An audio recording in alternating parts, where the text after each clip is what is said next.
எனக்கென ஏற்கனவே பிறந்த வலிவலோ, இதயத்தை கயிறு கட்டி இழுத்த வலிவலோ, ஒளிர் சிந்தும் இரு கண்கள், உயிர் வாங்கும் சிறு இதழ்கள், என்னுள்ளே என்னுள்ளே ஏதேதோ செய்கிறதே.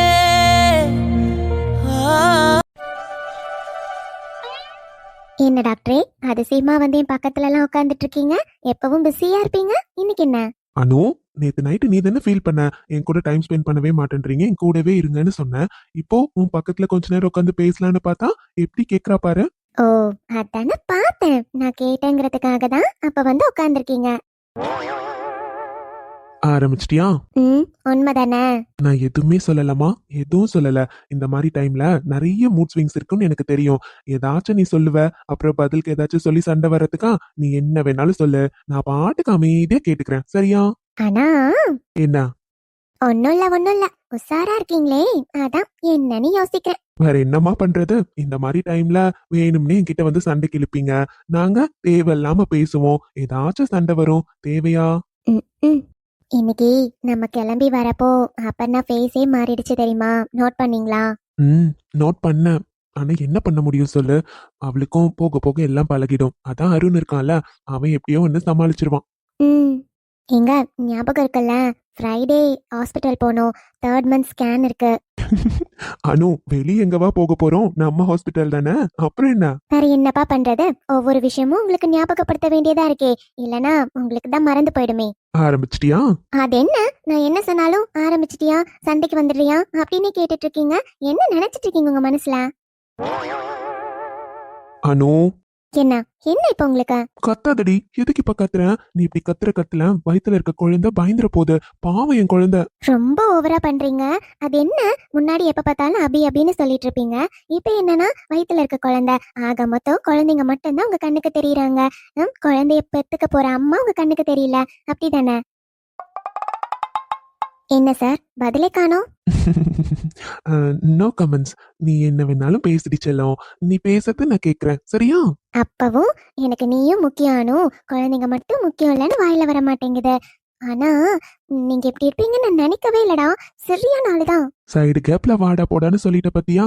ஆமா, அப்படிதான் சொல்லுவேன். அப்புறம் நீங்க என்ன பத்தி கண்டுக்கிறது இல்ல, நான் மட்டும் எதுக்கு உங்களை அப்படி சொல்லணுமா? வாடா போடா எல்லாமே தான் சொல்லுவேன். யாரு? நான் கண்டுக்கிறது இல்ல. ஆமா. அனு, காதலை கடன் வாங்கியே என்னை நானே தாங்குவேன் உன் பாதியும். சீ, என்ன பண்றீங்க? நீ தானமா சொன்ன நான் உன்னை கண்டுக்கிறதே இல்லைன்னு. அதான் சும்மா லைட்டா ஒரு சாம்பிள். சரி, அபி எங்க?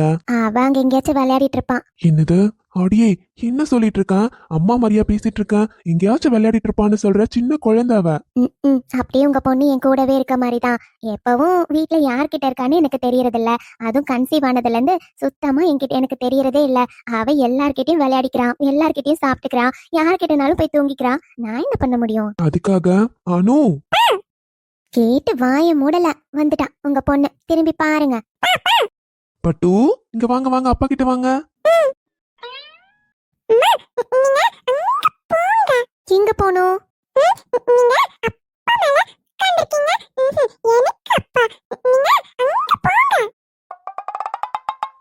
அபி, என்னால போக முடியாது. உனக்கு அப்பானா எனக்கு புருஷன். நான் அப்பா மேலதான் உட்காந்துருப்பேன். என்ன பண்ணுவேன்?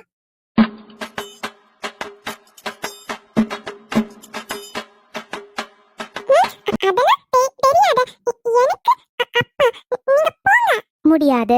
என்னடி பண்ணுவேன்?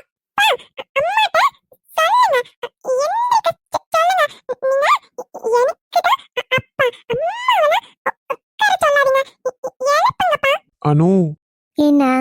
அதான் அபி சொல்றால, கொஞ்சம் நகர்ந்து உட்காரேன். ஓ, உங்க பொண்ணு சொன்னா உடனே நான் நகர்ந்து உட்காரணுமா? என்னால முடியாது. ஏய், என்னடி பண்ணுவ? இவரு என்னோட புருஷன், நான் இப்படிதான் உட்காருவேன். என்னடி பண்ணுவ நீ? என்னங்க, உங்க பொண்ணு பாட்டுக்கு என்ன எந்திரிச்சு போக சொல்லிட்டே இருக்கா. நீங்க என்னன்னா அவ சொல்றதெல்லாம் கேட்டுட்டு அமைதியா இருக்கீங்க. என்ன, உங்க பொண்ணு கிட்ட சொல்லுங்க, அம்மா இங்கதான் உட்காருவாங்கன்னு வாய் திறந்து சொல்றதுக்கு என்ன? சொல்லுங்க. அனு, அவ குழந்தைடி. குழந்தைகிட்ட இப்படி நீ போட்டி போட்டுட்டு இருக்க. அவதான் சொல்றால, கொஞ்சம் நகர்ந்து உட்காரேன். ஓ, சரி, விடுங்க. அவ்வளவுதான் அனு, பக்கத்துல தானே உட்கார சொல்றேன். இதுக்கு ரெண்டு பேரும் மாத்தி மாத்தி சண்டை போட்டுட்டு இருக்கீங்க. அம்மா பொண்ணு மாதிரியாடி ரெண்டு பேரும் நடந்துக்கிறீங்க. அனு, எங்க போற? உன்னை தள்ளி தானே உட்கார சொன்னேன். அனு, அபி, அப்படிலாம் சொல்லக்கூடாதுடா. அம்மா எங்க போவாங்க? இவ்ளோ நேரம் அம்மா இங்க தானே உட்கார்ந்து இருந்தாங்க. பாப்பா சொன்னனால தானே அம்மா நகர்ந்து உட்கார சொன்னேன். இப்படி எல்லாம் சொல்லலாமா அம்மாவ? அம்மாக்கு ஹர்ட் ஆகும்ல. சாரி கேளு அம்மா கிட்ட. அபி, அம்மாவ அப்படி சொல்லக்கூடாதுடா. சாரி கேளு. அதெல்லாம் ஒண்ணும் இல்லடா. அம்மாக்கு வேலை இருக்கு, அம்மா போறேன். பாப்பாவும் அப்பாவும் விளையாடுங்க, சரியா? இவ்ளோ நேரம் கேட்டப்போ எந்த வேலையும் இல்ல, சும்மா தான் இருக்கேன்னு சொன்ன. இப்ப என்ன வேலை இருக்குன்னு சொல்றேன்? வந்து உட்காருவா. இல்ல, நான் கீழே போறேன். அனு,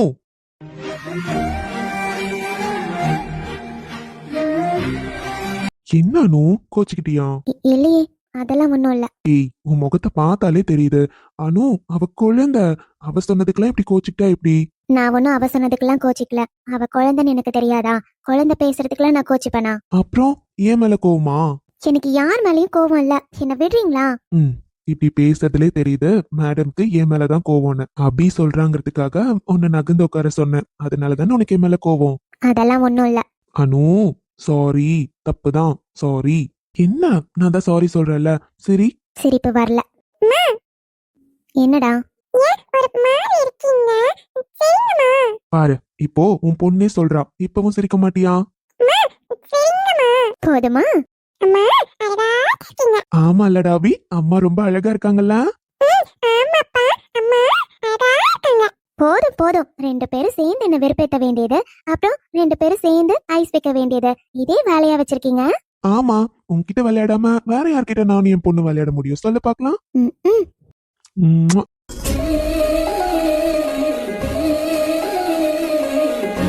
இங்க அபி இருக்கா உங்களுக்கு? அதனால என்ன, முத்தம் தானே கொடுத்தேன். நீ பட்டுக்குட்டிக்கு இல்லாமலா? ம்ம். சின்னஞ்சிறு கூட்டுக்குள்ள சொர்க்கம் இருக்கு. அட சின்ன சின்ன அன்பில் சரி அனு, ஒரு சின்ன வேலை, ஹாஸ்பிட்டல் போயிட்டு வந்துடுறேன். ஈவினிங் ஆயிடுச்சுங்க, இப்ப போணுமா? சும்மா ஒரு 2 hours ஒர்க் தான், போயிட்டு வந்துடுறேன். சரியா? சரிங்க. நேத்து பெயின் இருந்துச்சு, ஆனா இன்னைக்கு பெயின் இல்ல. என்ன நடக்குது? இன்னைக்கும் பெயின் இருந்தா அண்ணா கிட்ட இதை பத்தி பேசலாம்னு நினைச்சேன். பட் ஆனா இன்னைக்கு மார்னிங் இருந்தே பெயினே இல்லையே. சொல்லலாமா வேண்டாமா? ஆதி, அண்ணா உள்ள வாங்கண்ணா. என்னண்ணா அதிசயமா ரூம்க்குலாம் வந்திருக்கீங்க? ஒன்னும் இல்ல ஆதி, உன்கிட்ட பேசணும்னு தோணுச்சு. அதான் இன்னைக்கு எல்லாரும் வீட்ல தானே இருக்கோம், சோ பேசிட்டு போலான்னு வந்தேன். சொல்லுங்கண்ணா, இப்ப எப்படி இருக்க? முன்னாடிக்கு இப்ப பரவாயில்லண்ணா, நல்லா இருக்கேன். இல்ல ஆதி, 2 வீக்ஸா ஹாஸ்பிட்டல் பக்கமே போகலல்ல. இன்னைக்கு போயிட்டு வந்துடலாமா? இன்னைக்கா? என்னண்ணா இப்ப போய் சடனா போயிட்டு வந்துடலாமான்னு கேக்குறீங்க? இல்லடா, நாளைக்கு தங்கச்சிங்க 2 பேரும் வீட்டுக்கு வந்துருவாங்க. அதுக்கப்புறம் அவங்க கூட தானே இருக்கணும்னு தோணும். சோ ஹாஸ்பிட்டல் போற முடியாது பாரு. இப்போ நாங்கெல்லாமும் வீட்ல தானே இருக்கோம். அதான் போயிட்டு வந்துடலாமா? உனக்கு முடியும் தானே? அண்ணா, என்ன ஆச்சு ஆதி? ஹாஸ்பிட்டல் போலாமான்னு தானே கேட்டேன். என்ன ஆச்சு? ஏதா ப்ராப்ளமா? அண்ணா, உங்ககிட்ட ஒன்னு சொல்லுவேன். ஆனா நித்யா கிட்ட எதுவும் நீங்க சொல்லக்கூடாது. என்னடா சொல்லு. அது ஒன்றும் இல்லைண்ணா, ஒரு 2 வீக்ஸாவே எனக்கு தலைவலி இருந்துகிட்டே இருக்கு. ம், அதான். ஆதி, என்ன சொல்லிட்டு இருக்க? தலைவலிக்குதா? ஆமாண்ணா, சும்மா ரொம்பலாம் இல்ல, ரொம்ப லைட்டா ஒரு பெயின் இருந்துட்டே இருக்க மாதிரி இருக்கு. கொஞ்சம் தலைலாம் பாரமா இருக்க மாதிரி அப்படி ஒரு ஃபீல் இருக்குண்ணா. ஆதி, ம், அன்னைக்கு நடந்ததை பத்தி ஏதாச்சும் யோசிச்சியா? அண்ணா, அது போய் யோசிச்சிருக்கேன். ஆமாண்ணா, நான் எவ்வளவு யோசிச்சாலும் அன்னைக்கு என்ன நடந்துச்சுன்னு எனக்கு சுத்தமா ஞாபகமே இல்ல. ஏதோ பிளாங்கா இருக்க மாதிரி இருக்குண்ணா. அதனாலதான் என்ன நடந்திருக்கும்னு. ஆதி, உன்கிட்ட எத்தனை முறை சொல்லியிருக்கோம், எதுவும் யோசிக்காத யோசிக்காதன்னு. நீ பிரைனுக்கு கொஞ்சம் கூட ஸ்ட்ரெயின் கொடுக்கவே கூடாதுன்னு டாக்டர் சொன்னாங்க. உனக்கு ஆப்ரேஷன் நடந்திருக்காதி. சொன்னா கேட்காம என்னடா இதெல்லாம், பெயின் இருக்குன்னு சொல்ற, சும்மா லைட்டா இருந்தா கூட சொல்லணும்னு சொல்லியிருக்கோம்ல. இப்போ 2 வீக்ஸா பெயின் இருக்கு சொல்லாம இருந்திருக்கேன்.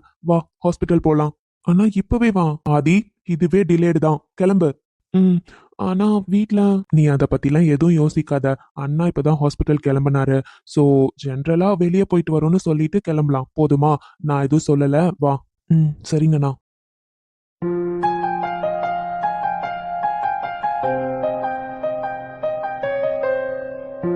Hello mister Adhi, how are you? Ya fine doctor. என்ன ஆச்சு ஆதி, நல்லா இருக்கீங்க? ஒன்றும் இல்லை டாக்டர். உங்களுக்கு நான் சொல்ல வேண்டியதில்ல, உங்க வீட்லயே ஒரு டாக்டர் இருக்காங்க. ஸோ அப்பனா டாக்டர் கிட்ட எதையும் மறைக்க கூடாதுன்னு உங்களுக்கு நல்லாவே தெரியும். ம். சொல்லுங்க, என்னாச்சு? டாக்டர், அது எனக்கு ஒரு 2 வீக்ஸாவே லைட்டா ஹெட் பெயின் இருந்துகிட்டே இருக்கு. நான் ஸ்டார்டிங்ல ஸ்டிச்சஸ் போட்டனால அப்படி இருக்கும்னு நினைச்சேன். ஆனா இப்ப வரையுமே சும்மா ஒரு லைட் பெயின் இருந்துகிட்டே இருக்கு. அதான் என்னன்னு தெரியல. ஆமா டாக்டர். இவன் எங்ககிட்ட யார்கிட்டயுமே சொல்லல. ஆக்சுவலா சொல்லியிருந்தேன் இல்லைங்களா, வீட்ல சிஸ்டர்ஸோட மேரேஜ். ஸோ அதனால அந்த டைம்ல எதுவும் சொல்ல வேண்டாம்னு சொல்லாம இருந்திருக்கான். எங்களுக்கும் இன்னைக்கு தான் தெரியும். ஸோ ஒரு ஸ்கேன் எடுத்து பார்த்துடலாமா? டாக்டர், உங்களுக்கு தெரியாதுல்ல, எப்பயுமே ஹெட்ல நம்மளுக்கு சர்ஜரி நடந்தாவே கண்டிப்பா பெயின் இருக்க தான் செய்யும். மைல்டு பெயின் இருக்குங்கிறப்போவே இவர் வந்திருக்கணும். ஆக்சுவலி நம்ம பழசு மறந்தது எதுவுமே ஞாபகப்படுத்தக்கூடாதுன்னு சொல்லியிருந்தோம். பட் அவர் திங்க் பண்ணிட்டே இருந்திருக்காரு. அதனால கூட ஸ்ட்ரெஸ் அதிகமா இருக்கலாம். It's okay. நீங்க சொல்றதும் கரெக்ட் தான் டாக்டர். ஒரு ஸ்கேன் எடுத்து பார்த்துடலாம். நமக்கு அதுல எதுவா இருந்தாலும் கிளியரா தெரிஞ்சிடும். டாக்டர், எதுவும் ப்ராப்ளம் இருக்காதுல்ல? வாட் இஸ் திஸ் ஆதி? அதெல்லாம் எதுவும் இருக்காது. நீங்க பெர்ஃபெக்ட்லி ஆல் ரைட். இப்போ எவ்வளவு தெம்பா இருக்கீங்க, அப்புறம் எப்படி ஹெட்ல லைட்டா பெயின் இருக்குன்னு சொல்றீங்க? அவ்வளவுதானே. நம்ம ஸ்கேன் எடுத்து பார்த்துட்டா எல்லாமே தெரிஞ்சிடும். So don't worry. Okay doctor. Doctor, இன்னைக்கே ஸ்கேன் பண்ணிடலாம். எனக்கு தெரிஞ்ச வரையும் பெரிய ப்ராப்ளம் எதுவுமே இருக்காது. பிகாஸ் பெருசா ப்ராப்ளம் இருந்தா இவ்வளவு நாள் அவரால் சர்வை பண்ணிருக்க முடியாது. பெயின் ரொம்ப அதிகமா இருந்திருக்கும். பட் லைட் பெயினுங்கிறனால எனக்கு தெரிஞ்ச வரையும் அவருக்கு ஸ்ட்ரெஸ்னால தான் வந்திருக்கு. அவர் நிறைய யோசிச்சுட்டு இருந்திருக்காரு. அப்புறம் ஸ்டிச்சஸ் போட்ட இடத்துல கூட பெயின் இருக்குன்னு சொல்றாரு. ஸோ பார்க்கலாம். நாம இன்னைக்கே ஸ்கேன் பார்த்துட்டோம்னா ரிப்போர்ட் இன்னும் 2 டேஸ்ல வந்துடும். ஸோ எதுவா இருந்தாலும் பார்த்துக்கலாம் doctor. Don't worry. Okay doctor. அப்போ இமீடியட்டா அரேஞ்ச் பண்ணிடலாம். Okay doctor. Don't worry mister Adhi. Everything will be all right. Okay doctor.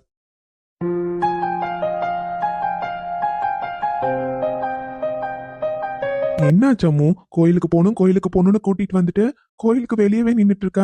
வா உள்ள போலாம். சூர்யா, போலாம். அதுக்கு முன்னாடி சொல்லுமா, என்ன வேணும்? என்ன சூர்யா நீங்க இது கூட உங்களுக்கு புரியல? கல்யாணம் ஆயிடுச்சு. நான் என்ன முழுசா பாத்தீங்களா? நான் ரெடியா இருக்கேனா? ஆமா, ரெடியா இருக்கியே. என்ன பாக்குறதுக்கு இருக்கு? ஒன்னும் புரியல அம்மு. கண்டுபிடிச்சிட்டாதான் மழையே வந்துருமே. அம்மு, முதல்ல என்னன்னு சொல்லு. இது கூட நானே கேட்டுதான் வாங்க வேண்டியதா இருக்கு. எனக்கு பூ வேணும். பூ தானே வேணும்? சரி, வாங்கிக்கோ. என்ன வாங்கிக்கோவா? சூர்யா, வாங்கி கொடுங்க. இது கூடவா நான் சொல்லணும்? அட, இதுல என்னமா இருக்கு? நீயே கேட்டா அவங்க கொடுக்க போறாங்க. அது வேற நான் என்ன வாங்கி கொடுக்கணும்? போடா. என்னாச்சு இவளுக்கு? சடனா போடான்னு சொல்லி திரும்பிட்டா. அடி பாவி, இதனாடி நான் சொன்னேன். நீயே கேட்டிருந்தா அவங்க கொடுக்க போறாங்க. இதுக்கு என்ன எதுக்கு திட்டுறான்? அக்கா, எனக்கு பூ வேணும்க்கா. பூ எப்படி ரேட்டு? அம்மாடி, எந்த பூ வேணுமா? எனக்கு முல்லைப்பூ வேணும்க்கா. முல்லைப்பூவாமா? முளம் 70 ரூபாய் வருதுமா. அப்படியா? சரிங்கக்கா, முல்லைப்பூ ஒரு முளம் கொடுங்க.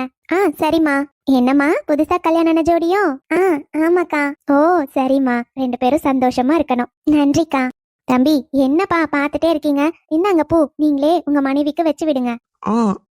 அக்கா, அதுக்கு அவரெல்லாம் சரிப்பட்டு வராது. அவருக்கு விவரம் பத்தாதுக்கா. அவருக்கு எதுவும் புரியாது. நீங்க கொடுங்கக்கா, நானே வச்சுக்கிறேன். அடி பாவி, என் மானத்தையே வாங்குறா. அட என்னம்மா நீ? புருஷன் தானே. ஒவ்வொரு பொண்ணுக்கும் புருஷன் கையால பூ வச்சுக்கணும்னு ஆசை இருக்கும்லம்மா. அப்புறம் ஏமா அப்படி சொல்ற? அக்கா, அதெல்லாம் சொல்லாமையே புரிஞ்சுக்கணும். சொல்லியும் புரியலனா என்னக்கா செய்ய முடியும்? சூர்யா, இவ உன்னை ரொம்ப டேமேஜ் பண்றாடா. இப்ப அந்த அக்கா என்ன நினைப்பாங்க? சரிம்மா, இந்தா. அக்கா, நீ என்கிட்டே கொடுங்க. என்ன, நீங்க பூ வாங்கி என்ன பண்ண போறீங்களா? அடியே, நீ ரொம்ப டேமேஜ் பண்ற. இது கூடவா எனக்கு தெரியாம இருக்கும்? பாரு என்ன பண்ண போறேன்னு. என்ன பண்ண போறீங்க? அதான் பாருன்னு சொல்லிட்டேன்ல. அக்கா, என்கிட்ட கொடுங்க பூ. நல்ல பிள்ளைங்கப்பா நீங்க. இந்தாப்பா.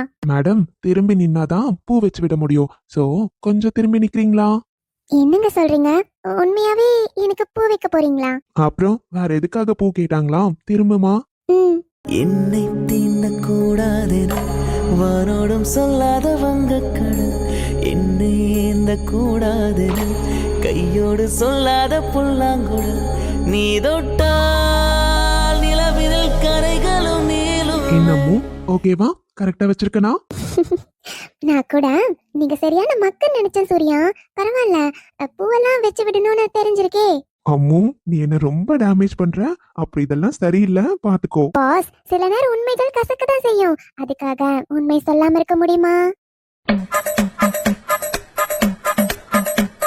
சரிதாம்மா, தப்புதான். சரி, உள்ள போலாமா? சாமி கும்பிட்டுட்டு வீட்டுக்கு போனோம்ல, 6 மணிக்குள்ள வீட்டுக்கு வர சொல்லி வேற ஆர்டர். கிளம்பலாமா? சரிங்க சூர்யா, வாங்க. அதிகாலை மழைதானா அவனோடு. என்ன அனிதா சொல்ற? அப்போ அவ்வளவா பயந்துட்டு உள்ள போனா? ஆமாக்கா, பாவம் ரொம்ப பயந்துட்டான். அப்புறம் கொஞ்சம் கொஞ்சமா அவகிட்ட பேசிதான் அனுப்பி விட்டேன். சின்ன பொண்ணு தானே, அப்புறம் அப்படிதானே இருப்பா. ஆமாக்கா. மா பாத்தியா, இந்த வீட்ல அந்த 3 பேரும் அடிக்கிற லூட்டியை என்னால பார்க்கவே முடியலமா. எவ்வளவு ஜாலியா ஒத்துமையா உட்காந்து பேசிட்டு இருக்காளுங்க. நாம போட்ட பிளான் எங்கேயுமே நடக்க மாட்டேங்குது. அதுக்கு மாறா நான் எதெல்லாம் மறைச்சனோ அதெல்லாம் வச்சு வினோ கிட்ட வேற மாட்டிருக்கேன். அவன் என்னன்னா எனக்கு டைவர்ஸ் நோட்டீஸ் அனுப்புவேன்னு சொல்லியிருக்கான். ஆனா இந்த வீட்ல ஒருத்தருக்காச்சும் அதை பத்தி கவலை இருக்காமா? என் வாழ்க்கையை பத்தி கவலைப்படுறதுக்கு யாருமே இல்லம்மா. எல்லாரும் என் வாழ்க்கை எப்படி போனா என்னன்னு சந்தோஷமா இருக்காங்க. பாருமா, அவங்க 3 பேரும் உட்காந்து பேசுறத பார்த்தாலே எனக்கு அப்படியே பத்திக்கிட்டு வருது. ஆமா ஷாலினி, நானும் பார்த்துக்கிட்டு தான் இருக்கேன். ரொம்ப தான் ஓவரா பண்றாளுங்க. இதுக்கு முன்னாடி இவளுங்க சந்தோஷமா இருக்கப்ப கூட எனக்கு எதுவும் தெரியல. ஆனா இப்போ என் புள்ள நீ எவ்வளவு கஷ்டத்திலையும் எவ்வளவு வருத்தத்திலையும் இந்த வீட்டுல வந்து உட்காந்துருக்க. ஆனா ஒருத்தராச்சும் வந்து உனக்கு ஆறுதல் சொல்றாங்களான்னு பாத்தியா? நல்லா ஜாலியா எனக்கு என்னன்னு உட்காந்துட்டு அவளுங்க பாட்டுக்கு சிரிச்சு பேசிட்டு இருக்காளுங்க. எனக்கு அப்படி எரிச்சலா வருது. இவங்களெல்லாம் சும்மாவே விடக்கூடாதுமா. என் வாழ்க்கை எப்படி இப்ப இப்படி இருக்கோ அதே மாதிரி ஒவ்வொருத்தையும் கஷ்டப்படணும். யாரும் இங்க சந்தோஷமா இருக்கவே கூடாது. எனக்கு ஹெல்ப் பண்ணாதவங்க யாரோட வாழ்க்கையும் நல்லாவே இருக்க கூடாதுமா. பாத்தியாமா, 3 பேரும் பிச்சைக்கார வீட்ல இருந்து வந்தவளுங்க. ஆனா எவ்வளவு ஜாலியா அந்த சோஃபாவோட காஸ்ட் என்னன்னு தெரியுமாமா?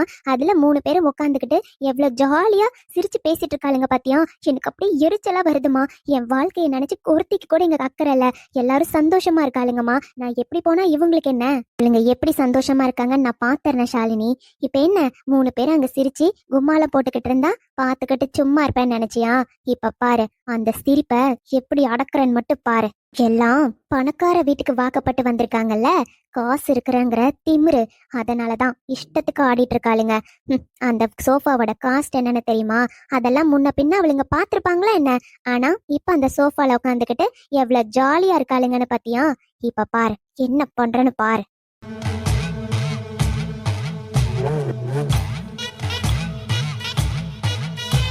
ஆனாக்கா, நாம 3 பேர் இப்படி பேசிட்டு இருக்கப்போ எங்க இருந்து தான் வருவாங்கன்னு தெரியாது. 2 பேரும் குடுகுடுன்னு ஓடி வந்துருவாங்க. ஜாலியா இருக்கும்லக்கா. ஒரு நாளே எனக்கு ரொம்ப மிஸ் பண்ற மாதிரி தெரியுதுக்கா. ஆமா நித்யா, நான் ரொம்ப ரொம்ப மிஸ் பண்றேன். நீங்க 2 பேரும் இந்த வீட்டுக்கு வந்து ஒரு 8 மாசம் இருக்குமா? உங்களுக்கே அவங்க மிஸ் பண்ற மாதிரி தெரியுதுல்ல. நான்லாம் 5 வருஷமா இருந்திருக்கேன் இந்த வீட்டுல. எப்படி தெரியுமா இருக்கும்? கலகலன்னு இருக்கும். இவளுங்க ஸ்கூலு காலேஜ் எல்லாம் போனதுக்கு அப்புறம் வீடே வெறிச்சோடி இருக்க மாதிரி இருக்கும். ஆனா அதுக்கப்புறம் சாயந்தரத்துல இருந்து எவ்வளவு ஜாலியா இருக்கும். எது வேணும்னாலும் அண்ணி அண்ணி அண்ணின்னு குடுகுடுன்னு ஓடி வருவாங்க. அதுவும் கையில் இருக்கா பாரு, டெய்லி என்கிட்ட திட்டு வாங்காம ஒண்ணுமே பண்ணிக்க மாட்டா. எல்லா வேலையும் நான் தான் செஞ்சு கொடுப்பேன். அப்படி இருக்கப்போ நான் ரொம்ப மிஸ் பண்றேன் 2 பேரையும். ஏதோ ஏதோ மாதிரி தோணிட்டே இருக்கு. ஆமாக்கா, கண்டிப்பா கையலும் உங்களை ரொம்ப மிஸ் பண்ணுவா. என்னம்மா அப்படியே ஜம்முன்னு 3 பேரும் உட்காந்து அரட்டை அடிச்சிட்டு இருக்கீங்க போல? ஆமா சித்தி, எங்க நாத்தனாருங்கள ரொம்ப மிஸ் பண்றமா, அத பத்தி தான் பேசிட்டு இருந்தோம். அதெல்லாம் சரிம்மா, மிஸ் பண்றதெல்லாம் சரிதான். அவளுங்க 2 பேரும் எங்க போயிருக்காங்க? கல்யாணம் பண்ணி புருஷன் வீட்டுக்கு தானே போயிருக்காங்க. அத பத்தியே பேசிக்கிட்டு இருந்தா வீட்ல எல்லாம் வேலை ஆயிடுமா? சித்தி, வீட்ல இப்ப எந்த வேலையும் இல்ல. எல்லா வேலையும் முடிச்சுட்டு தான் உட்காந்து பேசிட்டு இருக்கோம். என்னது வேலை இல்லையா? எம்மாடி, மணி பாத்தியா? மணி 5 மணிக்கு மேல ஆயி போச்சு. ஏன் இந்த டீ காப்பி எல்லாம் யார் போட்டு கொடுப்பாங்க? உட்காந்து எந்த வேலையும் இல்லைன்னு அரட்டை அடிச்சுக்கிட்டு இருக்கீங்க. சித்தி, எப்பவும் 5:30 மணிக்கு மேல தானே டீ போடுவோம். இப்பதானே 5:10 ஆகுது. அப்புறம் என்ன? என்னானோ வர வர வாய் பேசிக்கிட்டு இருக்க. இங்க பாரு, ஏன் 5 மணிக்கு டீ போட்டா குடிக்க மாட்டோம்னு சொல்றமா? அது என்ன டைம் பார்த்து தான் டீ போட்டு குடிப்பீங்களோ? இப்படி 3 பேரும் வெட்டியா உட்காந்து அரட்டடிக்கிறதுக்கு ஏதாச்சும் வேலையை பார்க்கலாம்ல. எப்படிதான் இப்படி சும்மாவே உட்காந்துருக்கீங்களோ எனக்கு தெரியல. நானும் காலையில இருந்து பார்த்துக்கிட்டு தான் இருக்கேன். எந்த வேலை செஞ்சாலும் சரி அப்படியே கூடி கூடி நின்று பேச வேண்டியது, அப்புறம் வந்து இப்படி ஜம்முன்னு உட்கார வேண்டியது. சோஃபாலலாம் உட்காந்து பேசிக்கிட்டு இருக்கீங்க. இந்த வீட்ல நாங்கெல்லாம் வயசானவங்க. நாங்கெல்லாம் இந்த சோஃபால உக்காந்தா கூட ஒரு நியாயம் இருக்குது. ஆனா நீங்கெல்லாம் சின்ன பிள்ளைங்க தானே. நீங்க தான் 3 பேரும் எப்ப பார்த்தாலும் இந்த சோஃபால உட்காந்து அரட்டை அடிச்சுக்கிட்டே இருக்கிறீங்க. நாங்கெல்லாம் நின்னுட்டு பேச வேண்டியதா இருக்கு. இப்ப கூட பாரு, வயசுல பெரியவன் நானு வந்து நிக்கிறேன். ஆனா ஒருத்தையாச்சும் எந்திரிச்சு நின்னு இருக்கியா? இததான் மரியாதையோ என்னமோ. என்னத்தான் உங்களுக்கு எல்லாம் மரியாதை சொல்லி கொடுத்து வளர்த்தாங்களோ தெரியல. என்ன பண்றது? இப்பலாம் வயசானவங்களுக்கு எங்க மரியாதை இருக்குது? வந்து நின்னாலும் சரி, நடந்தாலும் சரி, எவளும் கண்டுக்கிறது இல்ல. முன்னாடிலாம் சித்தி அது சாப்பிட்றீங்களா, இது சாப்பிட்றீங்களான்னு வந்து கேட்பீங்க. இப்பலாம் ஒருத்தி கூட ஒன்னுத்தையும் கேட்கறது இல்ல. அவ பாட்டுக்கு அவ இஷ்டத்துக்கு இருக்க வேண்டியது. ஏனும் நீ எல்லாம் குழந்தை உண்டாயிருக்க, சரி உன்னால எந்த வேலையும் செய்ய முடியாது, சரி. இவளுங்க 2 பேர் என்ன சும்மா தானே இருக்காளுங்க? சித்தி, என்ன பேசிட்டு இருக்கீங்க? நீங்க பேசுறது ரொம்ப தப்பு. வார்த்தைய பார்த்து பேசுங்க. எம்மாடி, இவனுக்கு எதுக்கு இப்ப இவ்ளோ கோவம் வருது? நான் என்ன தப்பா சொல்லிட்டேன்? உண்மைதானே சொன்னேன். உண்மையை சொன்னா கசக்க தான் செய்யும். அதுக்காக என்ன பண்ண முடியும்? அவ போய் வேலைய பாரு. அதை விட்டுட்டு சும்மா உட்காந்து வெட்டி கதை பேசிக்கிட்டு வீட்டு வேலையெல்லாம் யார் பாப்பாங்கன்னு நினைக்கிறீங்க? எப்படிதான் இப்படி சும்மாவே உட்காந்து சோறு திங்க முடியுதோ தெரியல. எந்திரிச்சு போய் டீயை போட்டு கொண்டு வாங்க. எனக்கும் என் பிள்ளைக்கும் டீ குடிக்கணும் போல இருக்குது. எப்ப பார்த்தாலும் சும்மாவே உட்காந்து அரட்டடிச்சிட்டு வீட்டு வேலைலாம் அப்புறம் யார் பார்க்க வேண்டியது? போமா, போய் டீயை போட்டு கொண்டு வா. ச்சே, இந்த வீட்ல ஒவ்வொன்றும் கேட்டாதான் கிடைக்குது. கொஞ்சம் கூட மரியாதை தெரியாத பிள்ளைங்க. உங்க வீட்ல எல்லாம் அப்படி என்னத்தை தான் சொல்லி வளர்த்தாங்களோ தெரியல.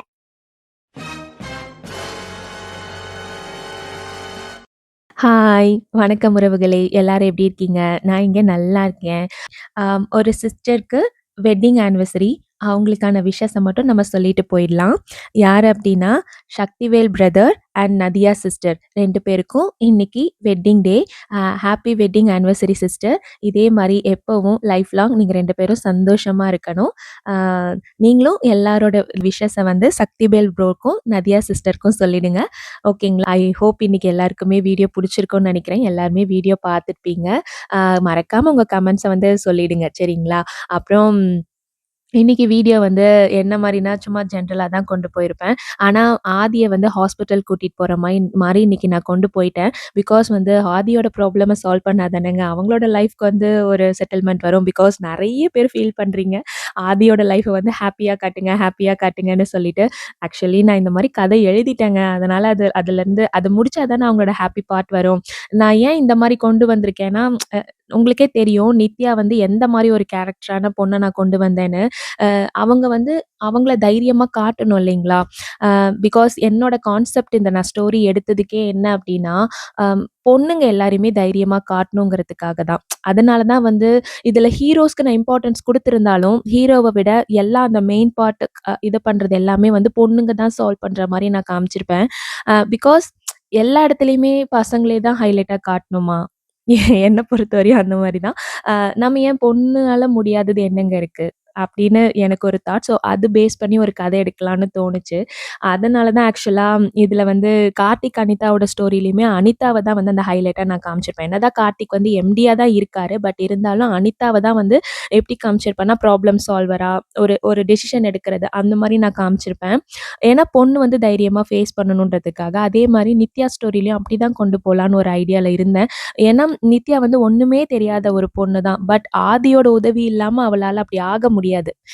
இப்ப ஒரு ஒரு ஒரு ஒரு பொண்ணுக்குமே அவளோட சக்சஸ்க்கு பின்னாடி வந்து அவளோட ஹஸ்பண்ட் தாங்க இருப்பாங்க. அது அது வந்து 100% நான் ஏன் சொல்றேன்னா, எல்லா பொண்ணுமே அதுவும் மேரேஜ் ஆன பொண்ணுங்க, அ எல்லாருக்கு பின்னாடி சக்சஸ்க்கு பின்னாடியுமே ஹஸ்பண்ட் தான் இருப்பாங்க. அவங்க ஒரு சின்ன ஒரு ஒரு தூண்டுதல் பண்ணி குடுத்தா மட்டும் தான் அவங்களால சக்சஸ் ஆக முடியும். கரெக்ட்டுங்களா? அத பேஸ் பண்ணி தான் நான் அந்த ஸ்டோரி எடுத்தேன். ஐ ஹோப் உங்களுக்கு அவங்க கதை புடிச்சிருக்கும்னு நெனைக்கிறேன். ஏன்னா, அது அவ எப்படி இருந்தான்னு உங்களுக்கு தெரியும். அந்த பொண்ணு வந்து இப்ப எந்த ஸ்டேஜ்ல இருக்கான்னு உங்களுக்கு தெரியும். ஸோ இதுவரையும் வரணும்னு நான் ஆசைப்பட்டேன். அதுக்கு வந்து ஆதிக்கு இந்த மாரி ஆக்சிடென்ட் சீன் குடுத்தா மட்டும் தான், ஆ நித்யாவோட அந்த தன்னம்பிக்கை வெளிய வருன்ற மாரி நான் கதை எழுதியிருந்தேன். அதனால தான் நான் இந்த மாரி ஸ்டோரிய குடுத்தேன். அவ்வளதான். அவங்க கான்செப்ட் வந்து ஆதிக்கு வந்து அந்த அளவு எதுவும் பெரிய ப்ராப்ளம்லாம் இருக்காதுங்க. நார்மலா தான் நான் கொண்டு போலான்னு இருக்கேன். ஸோ நீங்க யாரும் அவ்ளோ டென்ஷன் ஆக வேண்டாம். கண்டிப்பா ஆதியும், நித்யாவும் அவங்க லைஃப்ப ஸ்டார்ட் பண்ணுவாங்க. நல்லா இருப்பாங்க. சரிங்களா? அப்புறம் கவின், வைஷுவ சீக்கிரமா சேர்த்து வைங்கன்னு கேட்குறீங்க. அம் இப்ப தானங்க ஒரு மேரேஜ் முடிஞ்சிருக்கு. இன்னும் ஒரு கொஞ்ச நாள் ஆகட்டுமே. கவின், வைஷ்யுவையும் சேர்த்து வச்சிடலாம். சரிங்களா? அவங்களுக்கு சேர்றதுக்கு முன்னாடி சில சீன்ஸ் இருக்கு. அது வந்து ஆஃபீஸ் சீன்ஸ் கொஞ்சம் இருக்கு. ஸோ அங்க போய் அத பார்த்துட்டு, அதுக்கப்புறமா அவங்க சேர்ற மாரி இருந்தா தான் நல்லாருக்கும்னு நெனைக்கிறேன். அதனால பார்க்கலாங்க. கொஞ்சம் கதை இருக்கு அவங்களுக்கு. அதுக்கப்புறம் நம்ம வந்து ஆனா அவங்களுக்கு அதுக்காக ரொம்ப பிரியிற மாரி அந்த மாரிலாம் எதுவுமே இல்லங்க. ஜென்ரலான கதை கொஞ்சம் இருக்கு. அத மட்டும் பார்த்துட்டு நம்ம வந்து அவங்க 2 பேரையும் சேர்த்து வச்சிடலாம். சரிங்களா? அப்புறம் இன்னைக்கு வீடியோ எல்லாருக்குமே புடிச்சிருக்கும்னு நெனைக்கிறேன். அப்புறம் இன்னைக்கு வீடியோ எண்ட்ல வந்து நான் என்ன காமிச்சிருப்பேன்னா, இன்னுமே அவங்க 2 பேரும் திருந்தவே இல்லல்லங்க. ரொம்ப ஓவரா பண்ணிட்டுருக்காங்க. இவங்க வீட்ல வந்து அவங்கள அதிகாரம் பண்ணிட்டுருக்காங்க. அந்த கான்செப்ட் ஸ்டார்ட்டிங்லேருந்தே நெறைய பேர் வந்து எனக்கு கமெண்ட் பண்ணியிருக்கீங்க. இவங்க இவங்க வீட்ல இருந்துகிட்டே இவங்களையே அதிகாரம் பண்றாங்க. இதெல்லாம் நல்லா இல்லன்னு. ஸோ அதுக்கான முற்றுப்புள்ளி வேணும் இல்லங்க. அதனால தான் இந்த சீன் எடுத்திருக்கேன். பார்க்கலாம். இப்ப வந்து கடைசியா முடிக்கிறப்போ அவங்க மாமியார் வர மாரி தான் நான் முடிச்சிருப்பேன். ஸோ இதுக்கப்புறம் என்ன பண்ணுவாங்க? இதுக்கப்புறம் ஷாலினியோட அம்மா வந்து எப்படி ரியாக்ட் பண்ணுவாங்க? அதுக்கு அவங்க மாமியாருங்களோட ரியாக்ஷன்ஸ் எப்படி இருக்கும்? அம் ஒருவேள இவங்க இன்னமும் பொறுத்து பொறுத்து போவாங்களா? இல்ல எதிர்த்து பேசுவாங்களா? பார்க்கலாம். நாளைக்கு தான் ஸ்டோரியில தெரியும். அம் நீங்க வந்து அதுதான் உங்களுக்கான கொஸ்டின். ஸோ கரெக்ட்டா கமெண்ட் பண்ணிருங்க. அவங்க என்ன பண்ணுவாங்க? அதுதான் எனக்கான இன்னைக்கான கொஸ்டின். சரிங்களா? இன்னைக்கு கண்டிப்பா வீடியோ பார்த்துப்பீங்க. ஸோ அடுத்து வந்து அந்த மாமியாருங்க வந்து கல்யாணிய என்ன பண்ணுவாங்க? நல்லா நார்மலா பேசி அனுப்பிடுவாங்களா? இல்ல திட்டுவாங்களா? அதுதான் இன்னைக்கான கொஸ்டின். ஸோ கரெக்ட்டா யார் யாரெல்லாம் கமெண்ட் பண்றீங்களோ, அவங்களோட ஐடிஸ நாளைக்கு நான் வீடியோல சொல்லுவேன். சரிங்களா? அப்புறம் நான் முந்தா நாள் கேட்ட கொஸ்டினுக்கு வந்து நான் வீடியோ எடுத்ததுக்கப்புறம் ஒரு ஒரு சிஸ்டர் வந்து கரெக்ட்டா கமெண்ட் பண்ணியிருக்காங்க. அவங்க நேம வந்து நான் மிஸ் பண்ணிட்டேன். ஸோ அவங்க நேமையும் இன்னைக்கு நான் சொல்லிடுறேன். அவங்க நேம் வந்து தாமரை பிரியா. அந்த சிஸ்டருமே கரெக்ட்டா கெஸ் பண்ணியிருந்தாங்க. Thank you so much sister. இன்னைக்கு எல்லாருமே வீடியோ பார்த்துருப்பீங்க. உங்களுக்கு புடிச்சிருக்கும்னு நெனைக்கிறேன். புடிச்சிருக்குன்னா லைக் பண்ணி, ஷேர் பண்ணி, சப்ஸ்கிரைப் பண்ணிக்கோங்க. நம்ம வீடியோவ ஹைப் பண்ணணும்னு தோணுச்சுன்னா, ஹைப் பண்ணிட்டு பாருங்க. சரிங்களா? உங்க எல்லாரையுமே நாளைக்கு வீடியோல நான் மீட் பண்ண வரேன். பாய்.